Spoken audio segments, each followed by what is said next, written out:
Jay here for Stretford Paddock. This is it. This is the big one. Manchester United versus Newcastle at Old Trafford on Boxing Day in the Premier League. Joining me is Mr. Ronaldo Brown. Ronnie, you excited for this one? No matter how many times I hear you say this is the big one, I still don't expect it. Oh, it's brilliant. Oh. This is it, bro. This is actually a big game. Though sometimes, it might be a little bit tongue-in-cheek, but this is a big game for Manchester United. It really, isn't it?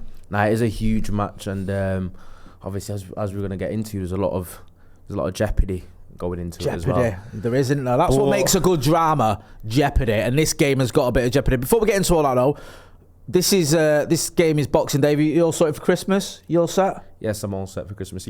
You've been running around loads, this past week, in and out of the office, trying to last minute. It's all them kids that live in my house, man. Yeah. Do you know what I mean? It's been a testing time, but thankfully, 3 words, credit card. Anyway, let's get into United's home record because 2 words, no? Our home record, maths wasn't my strong point. Our home record of late has been abysmal. Let's not sugarcoat it. Losing to 10-man Everton was a low point in all low points. The draw with West Ham wasn't much better. The draw with Bournemouth was slightly better. There was some good moments in that game, a good sort of first 40 minutes, whatever it was, and we did score 4 goals, albeit we conceded 4. How important do you feel it is that Manchester United, and Ruben Amorim for that matter, get a win and a decent performance at Old Trafford after the run we've had? It's definitely important because before those 3 games, we were kind of propping up Old Trafford as being a bit of a fortress again. I think our home form to start the season was pretty decent. Yeah. And it just fell by the wayside. And it does feel like United kind of need to have this issue, really, where when the pressure is on us to win a match, or it feels like the expectations are there for us to win a match, that's usually when we falter. It usually is the games like away at Palace or obviously Anfield, or probably even the game against Newcastle, where we probably don't appear to be favourites based on who we've got missing. That's when United can sometimes surprise people. Because even going into the Villa game, I did believe that a draw would have been a good result. I was kind of expecting a loss because of all the players that we did have missing the form that they were in. Yeah. And then 45 minutes into the game, I was looking at it thinking, United have properly turned up here and we could get a result. So, you know what it is, basically supporting this club over the past few years. You just never really know what you're going to get. But as for correcting our home form, you always want to put in a good show. You always want to make your home ground somewhere difficult to go to. And that's kind of been something that's changed over the last few years, and United need to put it right because the last 3 results at home have been disappointing. Yeah, I remember that Ten Hag first season where after the initial defeat against Brighton at Old Trafford, I think we lost to Sociedad as well in the Europa, but our home form, we beat City, we beat Liverpool, we beat Arsenal, we beat Barcelona. It kept you going, and obviously I'm a bit biased anyway because I'm a fan that tends to go to all the home games and don't really do many aways. But it was great to see, and it's almost fell by the wayside now, and it feels like anyone who comes to Old Trafford fancies getting themselves a point. It is going to be difficult though, this game, because we are missing quite a lot of players, and for the first time I think almost ever, Bruno Fernandes has an injury. So we've got a little bit of a use the word crisis, if you will, going on because we're missing 3. It's sort of perfect storm, innit, or the imperfect storm if you're a Manchester United fan, because we've got 3 players at AFCON, which is a rarity. We've also got Bruno Fernandes being injured, which is an even bigger rarity. So Mainoo's injured as well. Good point. So you've got an issue there in midfield because the manager said that Mainoo's role in this team or this squad is almost to replace Bruno Fernandes. Well, now both of them are out. De Ligt's out. We think so anyway. This is being recorded before the presser, so forgive us if we're getting it wrong, but it doesn't look like he's match fit. Either he is available. Maguire as well is another player you'd probably call upon in a game like this. I mean, there's a lot going on in there. In fact, I think the word crisis isn't too far from it. Yeah, it's gonna be a tough ask. I cannot lie. I know that Newcastle have a few injury issues of their own in their backline. I think they've got Burn injured, Botman injured. I think Livramento's injured. I think Lewis Hall might be injured. He might have just recently returned. I think they've been playing almost like Lewis Miley at right back and Jacob Murphy as well. So they do have their injury issues as well. In terms of their midfield and forward area, they pretty much got their full complement of their options.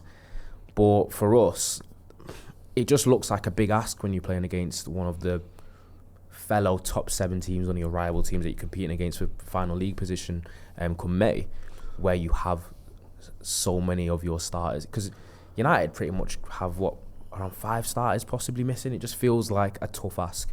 But if we probably set up cleverly, which Amram showed that he can do, especially against Villa, maybe we can kind of capitalise on the fact that Newcastle do have a poor away record this season. They have been really inconsistent. They've not been quite as strong defensively as well as they have been in recent years. That hopefully United can almost, you're almost going to call it a smash and grab, but just put in a performance where we can get a result. Yeah, just with all that in mind, we'll get to predict 11s in a minute. But first of all, though, don't forget, film yourself like this, right, in landscape, 30 seconds for a score prediction, and send it to paddockmatchday@gmail.com, and we will use that as part of our pre-match build-up for the watch-along for the Newcastle game. So get your predictions sent in. Let's talk about your predict 11, though. What team do you think Ruben Amorim is going to field? What formation, for starters, do you think he's going to go with? I think he might go for something similar that he did to kind of nullify the central areas against Villa, where he almost made a little bit of a triangle between Ugarte at the base of it with Bruno and Mount, and it kind of completely shut off, obviously, how narrow they play. Yeah. And obviously, with it being a strong area for Villa as well, with Tielemans, with Onana, with Kamara, it's a similar thing with Newcastle in terms of they are really strong centrally. Obviously, Bruno Guimaraes, Tonali, Lewis Miley, their youngsters actually playing well there as well. Obviously, Joe Linton, when they decided to put that thug in the midfield. They are very well, we got exposed last season, didn't we? Because we had, I think last season was one of the games where, regardless of what your thoughts on Ruben Amorim, he got it completely wrong. Because I think we had Eriksen, Casemiro in the middle. It wasn't really working. Xerxes obviously went off after 30 minutes, and got booed. I know he's recovered from that since, and the fans have sort of been behind him. But when you're making subs after 30 minutes, you know things aren't going well. So I think he got it slightly wrong. Sorry, go on. So you think he might sort of a little bit similar to what we saw at Villa Park? The formation, the framework of the formation he plays might remain the same, but he's shown that he's kind of made it a little bit malleable. So we almost set up differently depending on whether we're attacking or defending. Yeah. And you are seeing Euro kind of being in that kind of right back area a little bit and pushing the right wing back up, and it almost looking like a 4-4-2 at times as well. Yeah, we saw that didn't we, against Bournemouth as well. We saw 4-2-4 at one point, and I nearly fell. I was going to say fell off my seat, but I stood up, but I nearly collapsed. I was that giddy. So I think the team sheet will look like the usual framework of the 3-4-2-1. Whether it's actually set up in that way remains to be seen. But what I do like is, with these injuries, obviously it's a bit of a negative in terms of having the quality and the personnel to be our strongest going into these matches. But I think it's kind of forced Amram into evolving.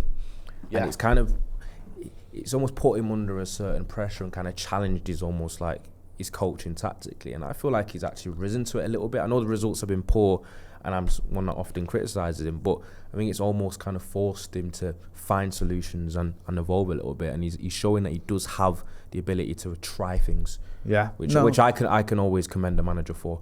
But but in terms of what match will start in 11 I've gone for, it's Lemens as in goal. Obviously, I've gone for Euro, Heaven and Shaw. I did want to take Euro out because I think he's having a poor time of it, and a youngster, I feel like he probably needs a little bit of a time away from the starting 11. But there's not really any other option. I was even contemplating Delon right centre half, but I thought he would play in the full back area, and I feel like you can't probably do that against Newcastle, as big and physical as they are.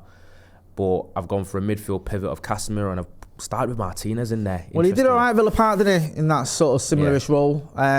So I get you thinking there. That is something that I think a lot of United fans have been suggesting. I will not put Ugarte in there. I'm sorry.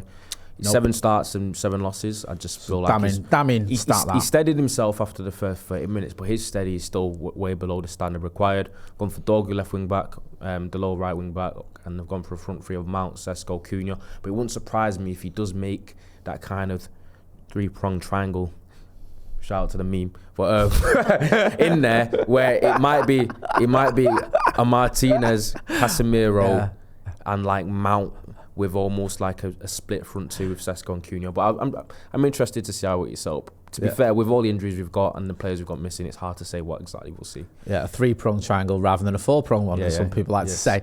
Yes. Mine, I get all that, and I struggle to disagree with it. The only difference I've gone for here is I do wonder whether he just thinks, look, I can have a sort of my normal setup, but have a sort of a different version of Bruno, probably not as good as Bruno in Mason Mount, dropping deep to a role that's not ideal for him, but a role he can fulfil if he's asked to, alongside Casemiro, and whether you just put Joshua Zirkzee in the front three as a 10. I know he's a 9.5, and he usually plays him as a striker when he has played, but needs must.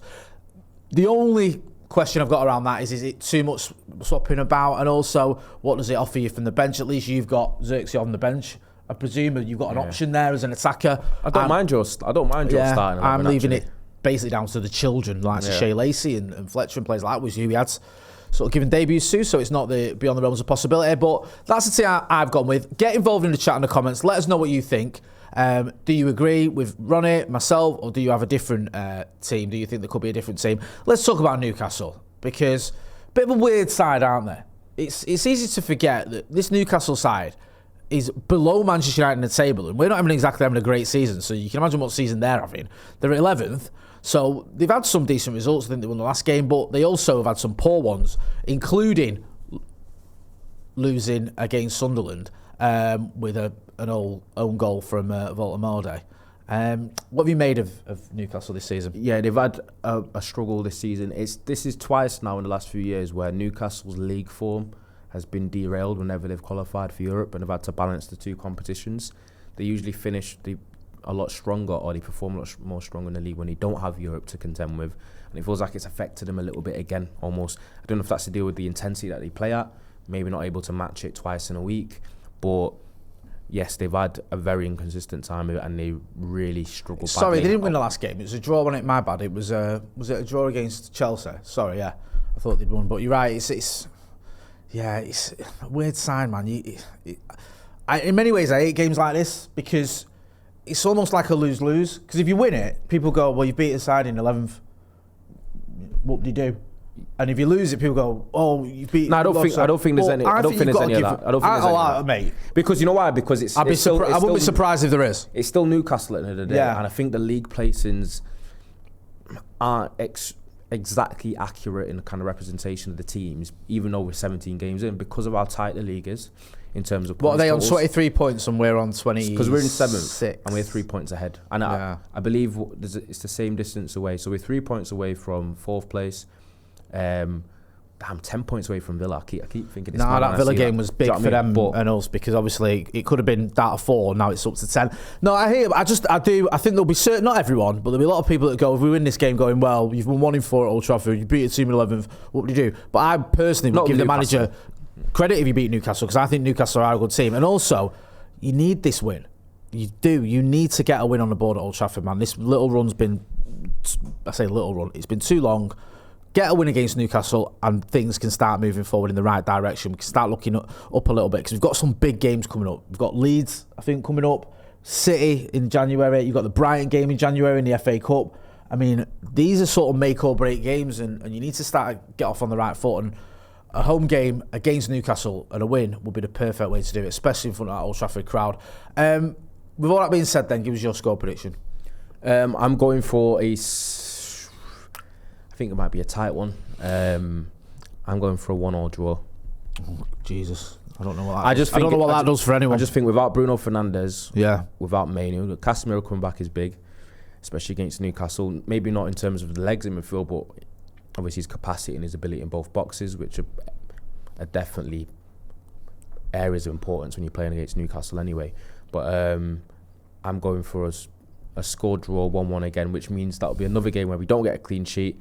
But I just think with all the players that we've got missing are in different form. We haven't ever really been good defensively under Amram at all.